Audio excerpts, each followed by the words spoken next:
Hello, welcome to AT&T ThreatTraq for April 21st, 2015. This program provides network security highlights, discussion, and countermeasures for cyber threats. Today we're joined by Jim Clausing online. Welcome, Jim. Thanks, Brian. Good to be here again. Have you been out in the plane recently? I was. So I look forward to talking with you about that a little bit later. Now that the weather is getting better, it's a good opportunity to get out. And the traditional planes are all wires and levers and things, so we'll have a chance to talk about that. Joined here by Matt. How's it going? Welcome, Matt Kaiser. And John Hogoboom. Here again. All right, I'm Brian Rexroad, and welcome to the program. And we'll start off today with we're going to dive right in deep. Yeah. This is we covered the APT28 group, I believe FireEye actually. This is a FireEye report again, similar to last time. So APT28 is a group that FireEye has identified that is Russian in origin, they believe, mostly involved in intelligence gathering around defense and geopolitical types of intelligence gathered from organizations and other government agencies that might be more in Eastern Europe as opposed to the US, but in any event, that's not totally exclusive. In any event, they released another article. It's kind of an update on what they've been doing recently. They noticed that this group, and they're pretty sure that it's the same group. We'll get into why they think that in a second. They're using two new exploits. One's been patched, but the other has not. One's a 0-day. So basically, the tactic is very similar to what we've seen before. The person gets spear-phished.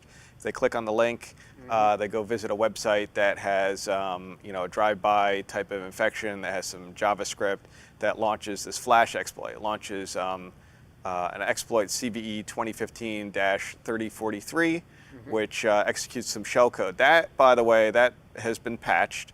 So if you update your Adobe Flash Player, you'll be safe from that.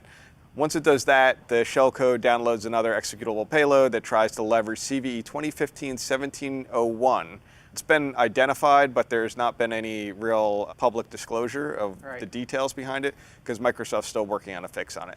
So basically what it means is this one's being used or leveraged as a 0-day out there on the wild. Microsoft will probably have a patch within the near future here to address that, and we know that they're working on that.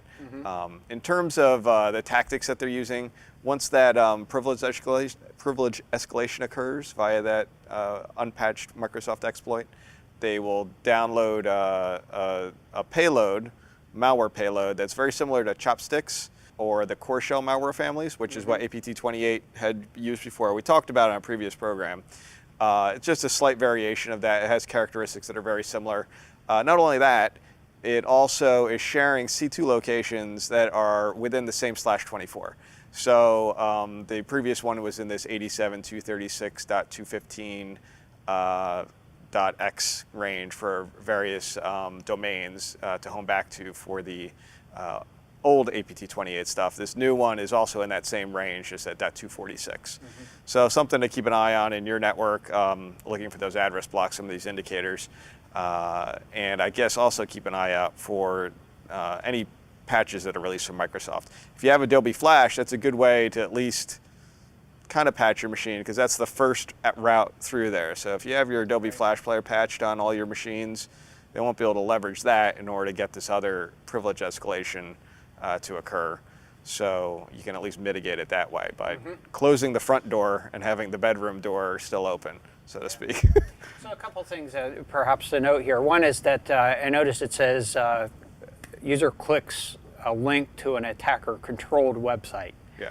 Is it attacker-controlled or is it a compromised site? I know we've seen. I don't know. I didn't see that in the article or whether they actually mentioned that or not. We know from experience, not necessarily with this group, but with a lot of these other nation-state groups, what they'll tend to do is compromise other people's infrastructure out there. So legitimate companies that just have usually smaller ones. Websites that can be compromised. Yeah, small companies that have websites, or even other websites like vulnerable Joomla instances or WordPress, some of these content management up on web hosting sites. If they compromise those, they can use those as malware drop points to distribute their stuff. So it could be when they say it's an attacker-controlled website, it's just that they compromise it and are controlling it, not so much that they own it outright. And that's usually the tactic they take. A lot of times we see they use other people's legitimate infrastructure for well-known or smaller well-known companies that you would not suspect. Oh, they're going to XYZ company here. So that doesn't immediately look suspicious if you're a security analyst looking at the traffic. But you might need to take a closer look to say, well, wait a second, what are they actually getting here? And is it in a weird path up on that website that makes it look that it could be strange? Yeah. So. Now, obviously, in most of these stories, we have no idea who the target of the particular, they're described in these scenarios.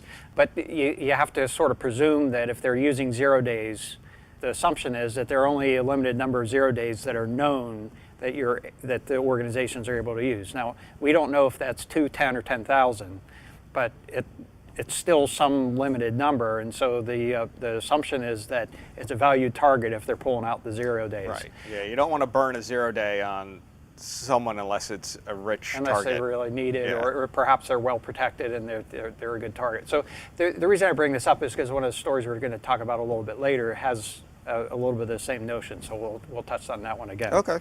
So.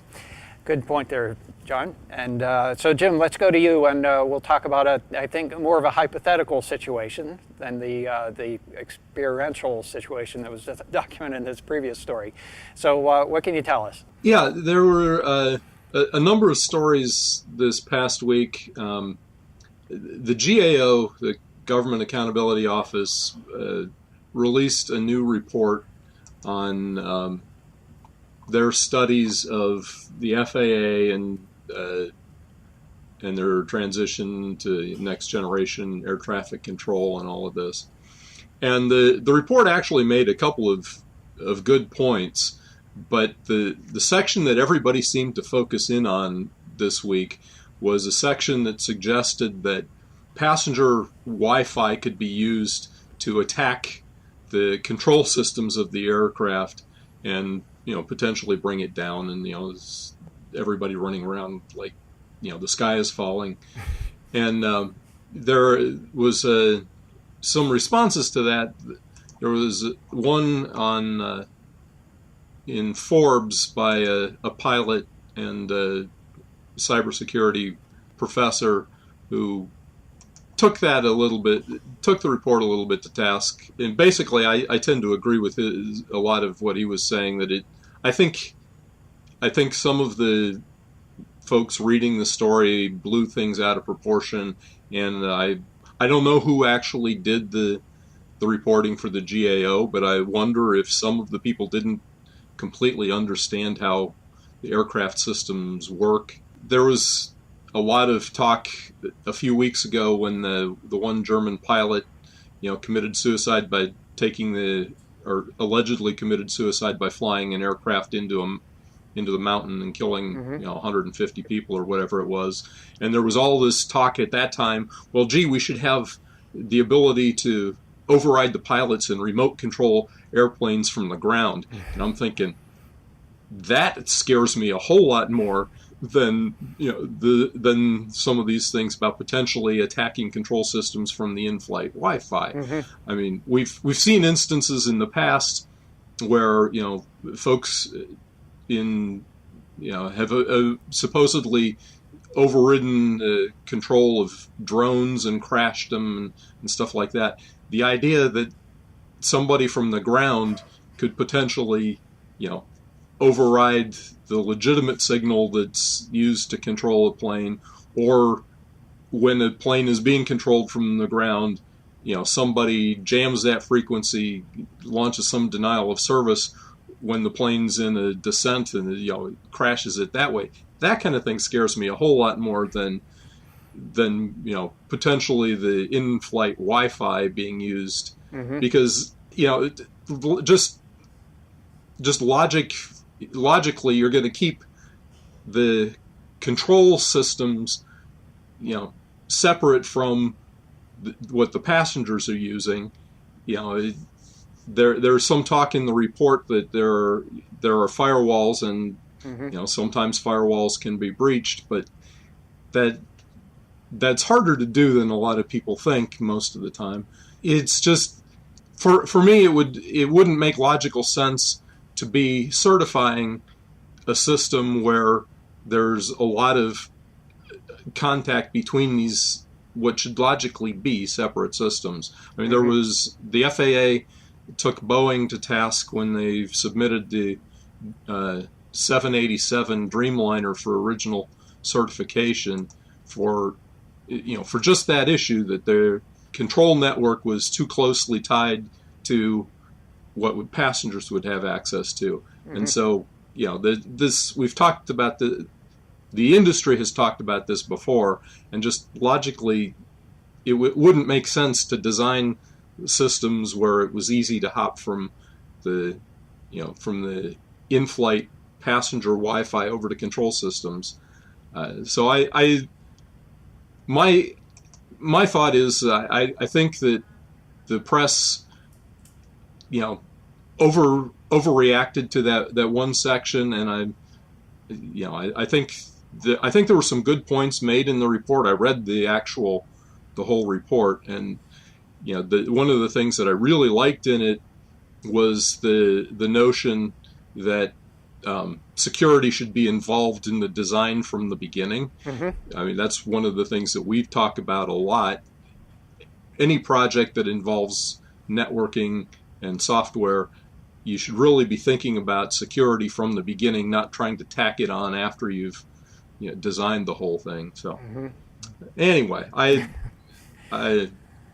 think their concerns are a little bit overblown in most of the popular press reporting, but I am not real worried at this point about folks on the passenger Wi-Fi attacking the control systems. I don't know. You're a pilot too, there though. What are your thoughts on it? I'm only a pilot if the phrase "once a pilot, always a pilot" applies.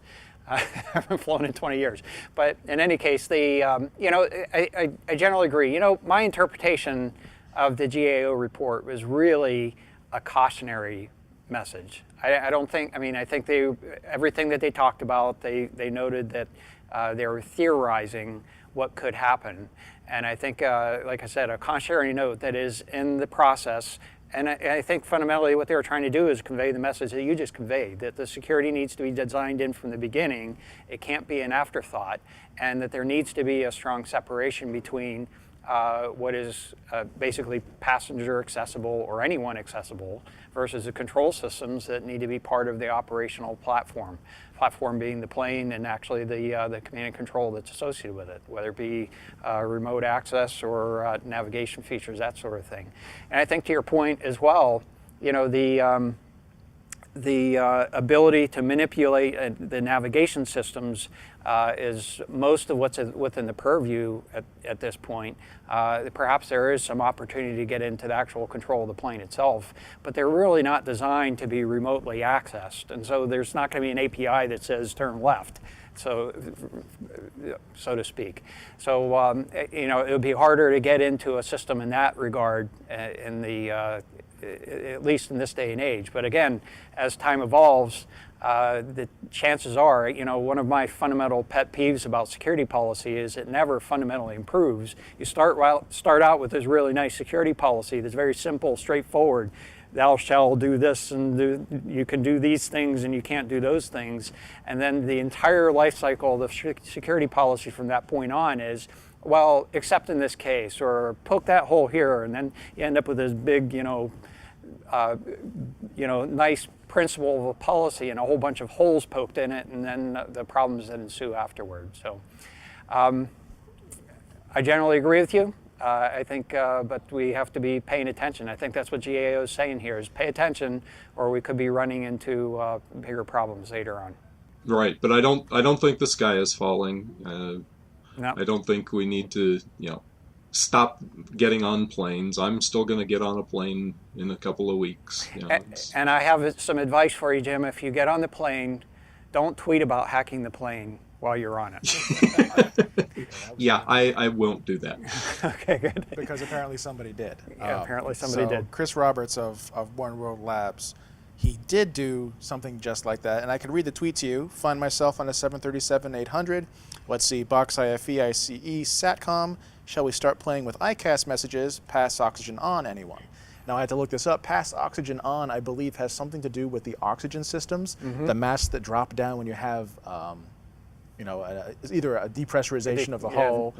Yeah. Yep. So to send this sort of message to the system, I'm not sure if that triggers the mask to drop, but if that's what it is, that could cause some chaos.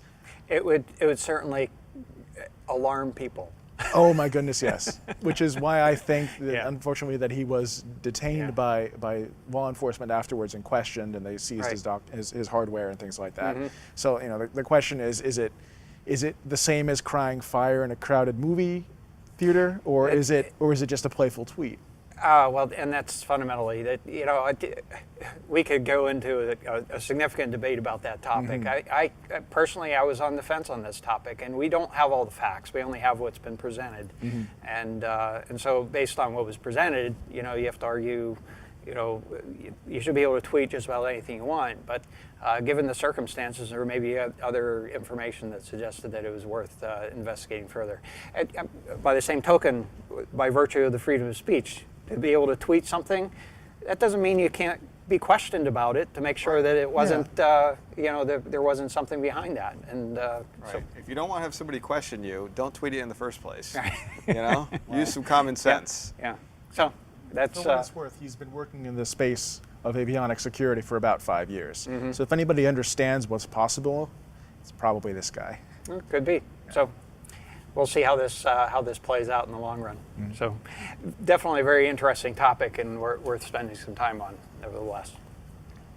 So the next topic I thought I'd introduce here is basically, what was titled "Cyber Deterrence in Action: A Story of one long Hurricane Panda campaign." So this is along the lines that we were talking about earlier. This one happened to be rather than a Russian group. This one's allegedly a Chinese group.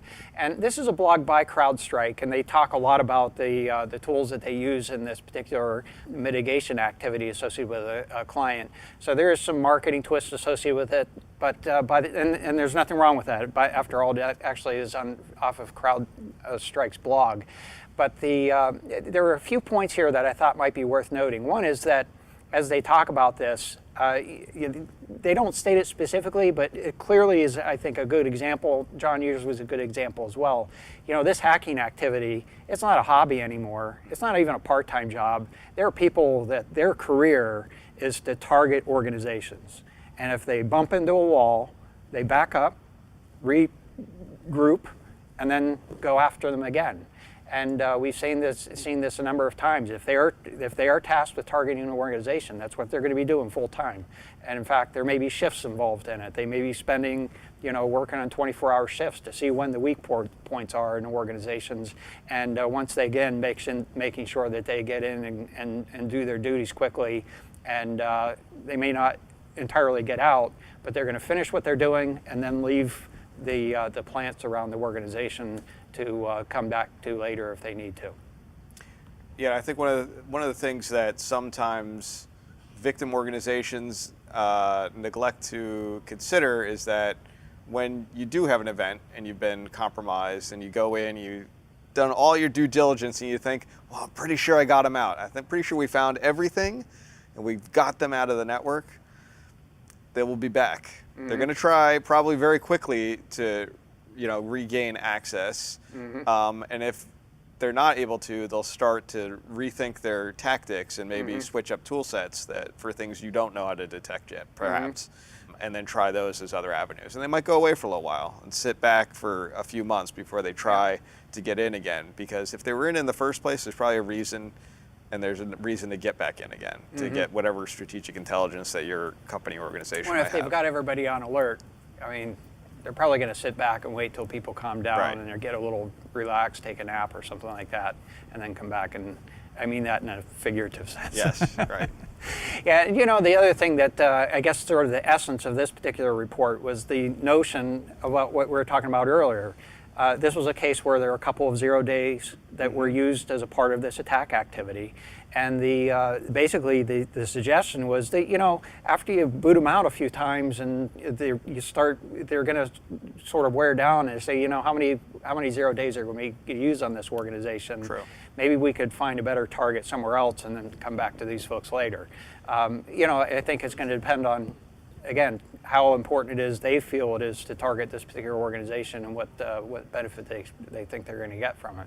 So, interesting observation that this may have been the case. Now, one of the things the article obviously does not suggest is that perhaps they found another way in and didn't need to continue during the path that they are. And this is a fundamental concern, or something that we need to consider, is that no matter what method you are using to protect yourself, certainly if it's commercially available, they may have the opportunity to test against it and find ways around it. And so it becomes a matter of discovery. And my personal opinion is that as passive as you can be about your detection and response capability, it's sort of a wild card. It's something that's very difficult for an attacker to detect or know exactly what methods are underway. Unfortunately, it also kind of leads to a little bit more of a manual analysis and mitigation Also might give them a little bit of time to persist a little bit longer if you have some passive monitoring as opposed to some proactive, maybe endpoint type protection that are trying to mitigate in real time. Yeah. So I think ultimately it comes down to a good security mitigation strategy is still going to involve people, no matter how much you invest into the automation around that. And but security and layers too. Lots of different tool sets. It buys you time. Yeah, it buys you more time. That's the way I tend to think of the security layers. Is in the case of a persistent attacker, it's going to buy you time. In the case of sort of your run-of-the-mill type of attacker, what it does is it basically the layers allow you to make mistakes, which fundamentally are human. If you have a mistake or a vulnerability that you didn't know about in one layer, hopefully the next layers are going to catch it. It's been said in a lot of places, there really are not that many places where layers of security are used these days. It is a fundamental part of what really needs to be done when planning out a security architecture, and make sure you stick to your guns and incorporating that sort of thing. You're quiet, Jim. What are your thoughts? Yeah, well, no, your comment earlier that you may not be aware that they got back in after, it brings to mind the idea that the bad guys only have to be successful once. Yeah. The defenders have to constantly be on the alert, and the bad guys only have to be successful once, and then try to slide under the radar there. Mm-hmm. So it's not an easy task, but it's something that, as you said, requires the layers, requires the humans. You're not going to be able to automate it all out. So yeah, absolutely agree. So Matt, let's go to you. We don't have an election season coming up right away, but but certainly the e-voting thing is something that's people have been paying attention to, and so it sounds like we have an example here. So we have a little bit of good news, I think, but the reason for it is some really awful security. So the Virginia State Board of Elections just decertified a horrendously insecure voting machine, the AVS WinVote from Advanced Voting Systems, which, by the way, is no longer a company as far as I can tell. So for me, the company goes out of business, I would immediately start decertifying the machines because there's no patches forthcoming. Right. Anyway, this one was pretty bad. Each machine apparently used WEP for Wi-Fi, which anybody who's been around for a while knows WEP is dead, long dead. I think in 2004, the IAAA started telling people to stop using this, and these were still using them.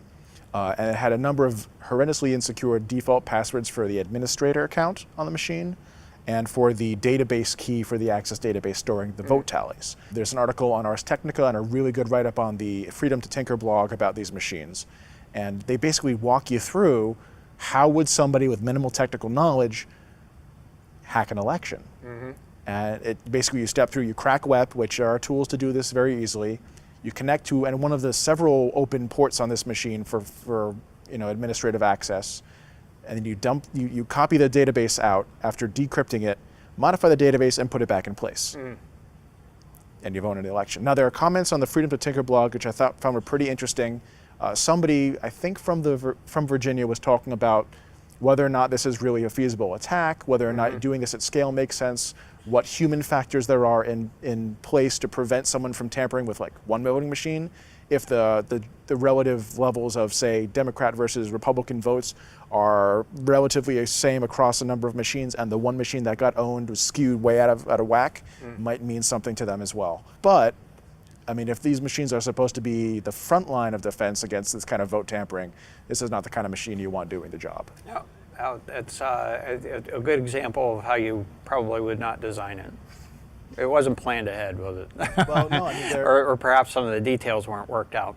So it's been decertified in the state of Virginia. Correct. Now, are we expecting this to propagate to other I haven't states? heard anything about that, but I would certainly, if I had to, recommend something, I would say get these machines replaced as soon as you possibly can. Now, replacing them, of course, try and have somebody who understands the technology find you replacement hardware at this point. Hopefully, one, something that has support going forward in the future, so any further flaws can be found. And two, someone who has hopefully experience in designing these sorts of systems. Great. So is that going to come out of my taxes, replacing all these voting machines? Yes, it And that is a concern, of course, that the cost of these devices. I mean, I think somewhere in the comments of that same Freedom to Tinker blog, someone said somebody's fighting to keep these machines, and probably not for the right reasons. And I would assume, my assumption, is that they're keeping them because they don't have the funds to replace them and roll out new hardware. And that's going to be a problem. Legacy hardware sticks around, even when it really ought not to. Yeah. So I think fundamentally this is one of the questions. Does it really come down to having to replace the hardware, or is it really sort of a, kind of a generic platform that somebody could replace the software? But it's a hypothetical question. Well, these machines are running Windows XP embedded. Yeah. So there might be a path forward. If someone wants to jump into the weeds and come up with a replacement software for this hardware, they might have a business plan out of that, but. Yeah. What do you think, Jim? Yeah, no, I know at least one of the counties that was fighting to keep them. That was their stated reason for wanting to keep them, though, was they didn't have the money to replace them. Yeah, it's unfortunate, but so this becomes a balance. There are probably some monitoring techniques that could be put into place to detect some kind of a significant, if you have to download the database and basically load it back up. That seems like some basic monitoring would be. Change the passwords on the thing? I mean, that'll help a little bit, I mean, still the WEP is an issue, but. Yeah, so there are some possibilities, and basically some baling wire and fixes, bubble gum perhaps, that might be able to help. I'm probably not the first to say this, but I think it would be a great idea if you came up with an open voting system platform. Most people will freak out because you're saying, holy crap, you're releasing the source code to your critical voting systems to the world. But the same thing goes for OpenSSL, other projects where everyone relies upon it for a critical function. And more eyeballs, in theory, means better code or more secure code. Well, and there were some pretty good open source ones developed by some of the top security researchers in the field a number of years back, and nobody bought them. So. Yeah, that's kind of curious. I'm not sure what the reasoning behind that was, but if it's a security reason, if you're gonna, you can always pay or create basically a consortium to evaluate the security of the platform, and I think there would be at least enough devices that you'd be selling that you could amortize the cost of a good security evaluation across the system. So maybe there were other reasons that it just didn't take off. I just realized I said things like OpenSSL, and then I remembered Heartbleed, and I might have invalidated my own argument there. Well, no, actually, in the grand scheme of things, there were problems with it, clearly, but now a foundation's been set up that basically does security evaluation. I think that's part of the reasons that we were able to, there was the Heartbleed, and then we had the Boodle and the Ghost and a few other things. That's partly been shaken out because a renewed interest or in looking at the security attributes. And the same thing could be done here. All right, well, thank you. Jim, so let's go to you. I guess, we talked about the RootPipe issue last week, and you have an update for us? Yeah, we did talk about the RootPipe. That was the Apple fixed it in Yosemite OS X 10.10.3, and we talked about how they weren't planning on fixing it in the older versions.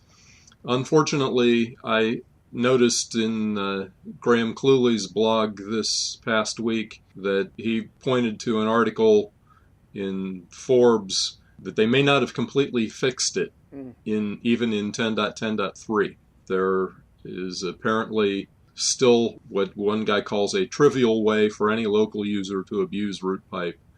And there's actually a demonstration video, although they don't go into the details. So it's now back in Apple's court to fix this other method of abusing what is generally the same vulnerability. So keep your eyes open. I expect that there will be another OS X update relatively soon, because this one is gotten enough publicity that I think Apple is going to be on top of this pretty quickly. Mm-hmm. All right. Well, good. We'll keep an eye out for it.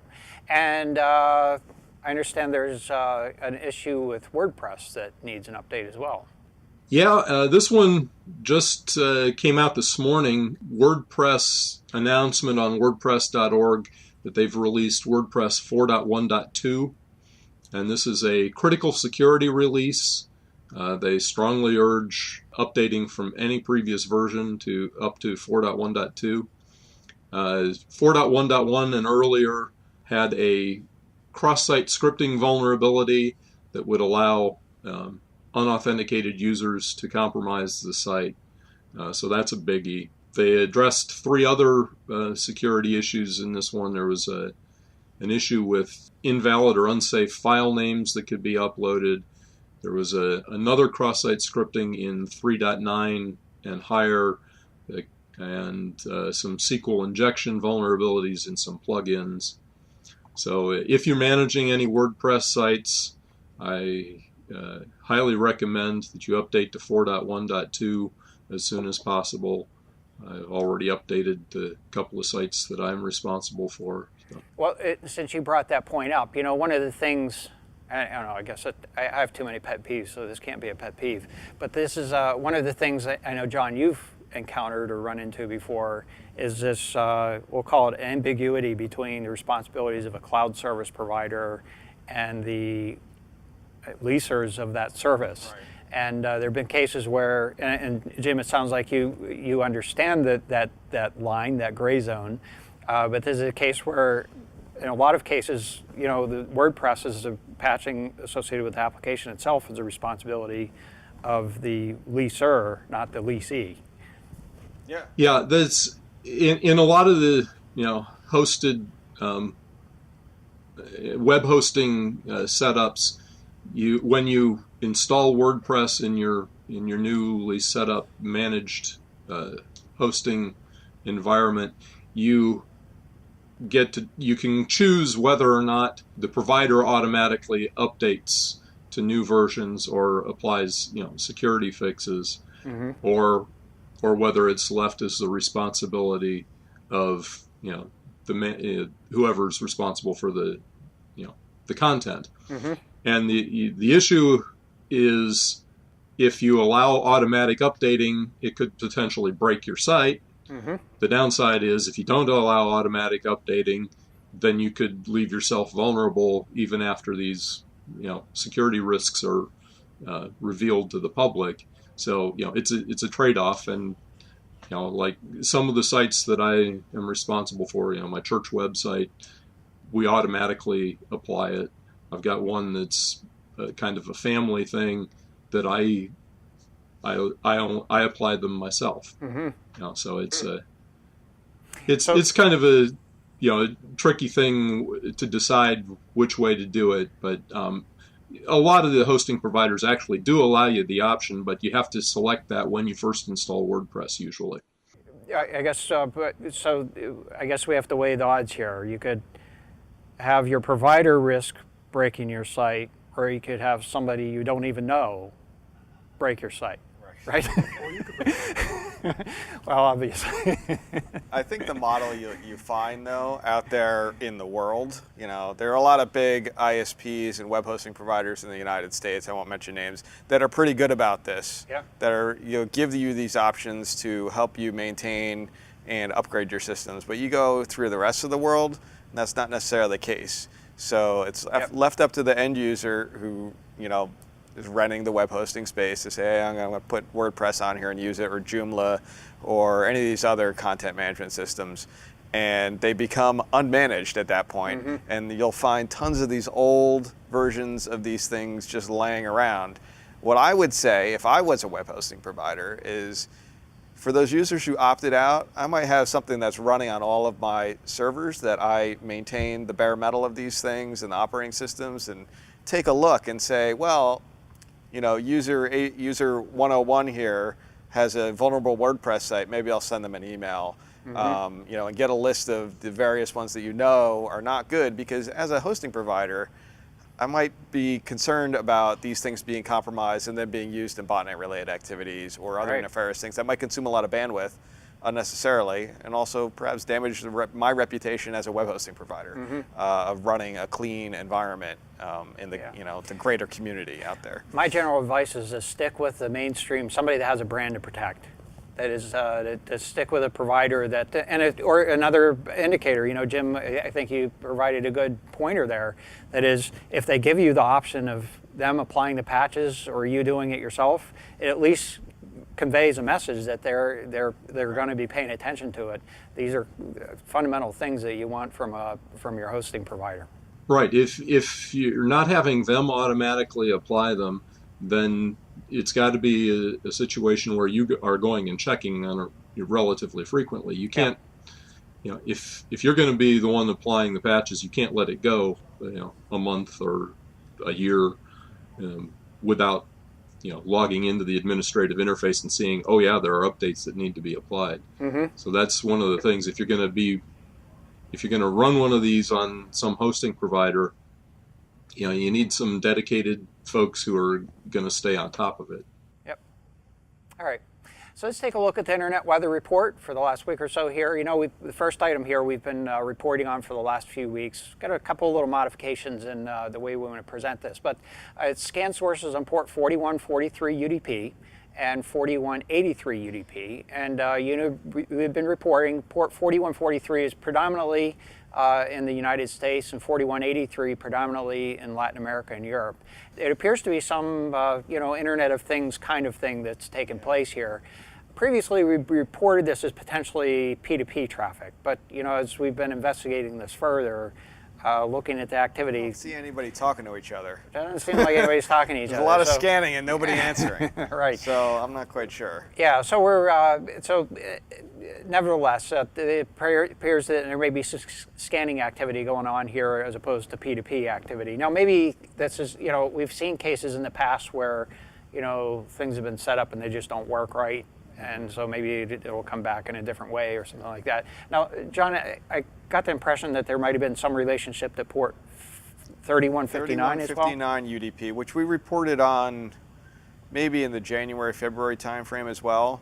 And I kind of forgot about it. It's kind of been there, and I think it's still there. It would probably would have been nice to kind of put it into this chart here. But when you look at the payloads, and I think we mentioned the payloads that are in the packets in one of the previous reports here, same type of pattern. It's a 16-byte payload. It's got some values in certain spots and zeros and others that align exactly with the 4143 and 4183 stuff. So it's the same protocols, so to speak, but I have no idea what any of this is. Yeah, so we're still kind of digging around. This could be some type of a backdoor that is undocumented or some sort of thing, but perhaps not even just working the way it's supposed to be at this point. Now, it's also notable that in the last week, or actually the last few days here, the activity, that is the number of participants performing this activity, both in United States and other parts of the world, have basically tapered off significantly. So it may be that this is just fizzled out or been turned off, or there's some other activity that's taking place. We'll keep an eye on that, and it could be transitioning to some other set of activity as well. So next item here is probes on port 8009 TCP. This is an alternative port for HTTP. John, you always have. Were you going to say something? No. John, you always have but it also gets used for. I don't think I have one for 8009. Okay. Anyway, I'm showing you the last 180 days of activity here. I'm sure we reported on this one before. it's actually just a handful of addresses from China, and I'm going to say a handful. It's probably less than a handful. It's a handful with a couple of fingers cut off. These sources are also scanning on a number of other ports, and I just picked an example set of ports. Port 21, that's FTP. 69, that's TFTP. 161, that's SNMP. I'm not sure what 873 is, but 1433 is Microsoft SQL. 1723, I think that's the H.323. H323, yes. And so it's a variety of ports. Also notable, the 32764, that was a backdoor port into, I think, Netgear devices and some others like that. So clearly has some nefarious intent around this. There's really no other explanation that I can come up with. Anyway, that's my opinion on the matter. Next item here, probes on port 502 TCP. This is Modbus over TCP/IP. Modbus is basically a serial protocol. It's originally an RS-232 for doing a couple things. For RTU, there's remote terminal units, or SCADA type systems. These basically sensor type systems. So basically, you can equate this to some sort of industrial control activity. Now, the larger blocks, the darker blue things that you see there, are associated with a U.S. university that's doing research activities. So I'm going to declare that basically innocuous, relatively speaking.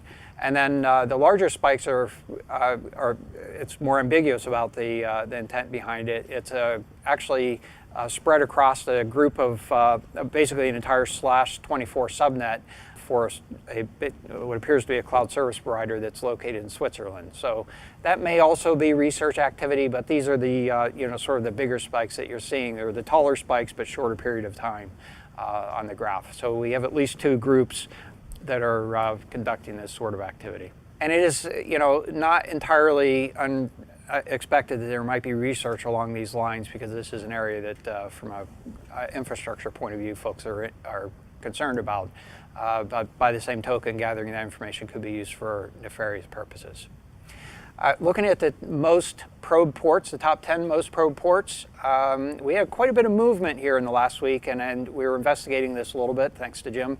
One is that what we had been reporting on port 135 TCP appears to have dropped off the list. That was basically one group of activity that was taking place and pretty active. So if that is dropped off, that is most likely a reason that a lot of others might move up, and with a little bit of shifting involved in it. There was another one that we had on the report last week, which is port 53 UDP, a lot of probing activity on that, and that looked to be partly associated with some denial of service attacks. So at the top of the list, port 22 TCP, that's SSH, that's remained stable at the top of the list, followed by 443 TCP, and then 445 TCP, and then 80 TCP, port 23 TCP. We're going to take a little closer look at that later in the context of the most sources probing, and so that's bumped up quite a bit, moved up 5 places here, and then port 80 TCP, followed by 1900 UDP, associated with SSDP, and that being reflective denial of service attacks.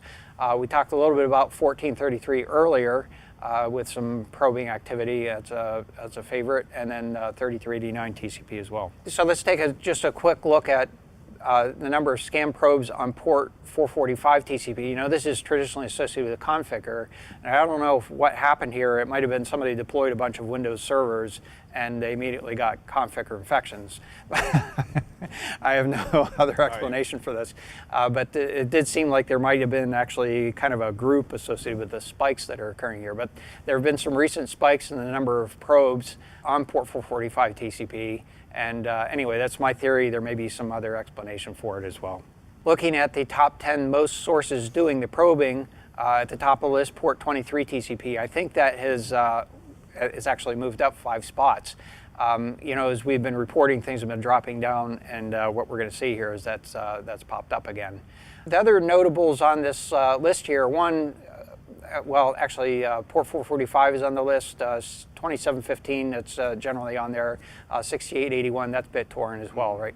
And then we have some ICMP activity that's taken place. But the one that I wanted to note is actually 17788 UDP. That's moved up onto the list. And that one is, we'll take a little closer look at that. We've discussed that one before on the show, We have. but I think sometime last year. It's been a while. Yeah, I think it was last year. So looking at port 23 TCP here, we're looking at 60 days of data. You know, if I had taken it back, actually the levels that we're seeing here would be relatively low. But what is notable is in the last week, there's been a spike or a bump in the number of sources that are probing on port 23. We'll see how that develops. It's been a little spiky. I mean, not spiky in the immediate sense, but not what we typically see. Normally we see this jump up and then sort of a decay path. In this particular case, what we're seeing is a little bit of, several little jumps. So it could be an indicator of some changes that are taking place, or in the command and control, perhaps maybe some interruptions that are taking place. We'll see how that develops over time. And then looking at scan sources on port 17788 UDP, this one, the characteristics look much like BitTorrent. John, you had taken a look at this? Yeah, from what I've seen, and it's not perfect visibility, but it was all BitTorrent stuff occurring on that port, but it wasn't a whole lot. So from the sample set that I had. Yeah. So there's a chance this is innocuous. Clearly, there's there was an abrupt growth back in the beginning of March, and then a growth pattern since that time. There is a kind of an odd demographic in the sources that are participating in this. It seems to be relatively biased. So we'll keep an eye on this and give you updates if we find anything of interest. All right, so that's our show for today. We'd like to thank you for joining us. And if you'd like to get in touch with us, you can email us at ThreatTraq@list.att.com. We certainly welcome your comments, suggestions on the program, any feedback you have, or questions. If you would like to watch ThreatTraq, hopefully you would like to watch ThreatTraq. It's on the AT&T Tech. Right now. You might be just listening to it. How did you get here? It's on the AT&T Tech channel. It's att.com/ThreatTraq. It's also available on YouTube as well as on iTunes. And you can follow us on Twitter. Our handle is @ATTSecurity. I'd like to thank you, Jim. Thanks, Matt. Thanks, John. I'm Brian Rexroad. We'll be back next week with a new episode. And until then, keep your network safe.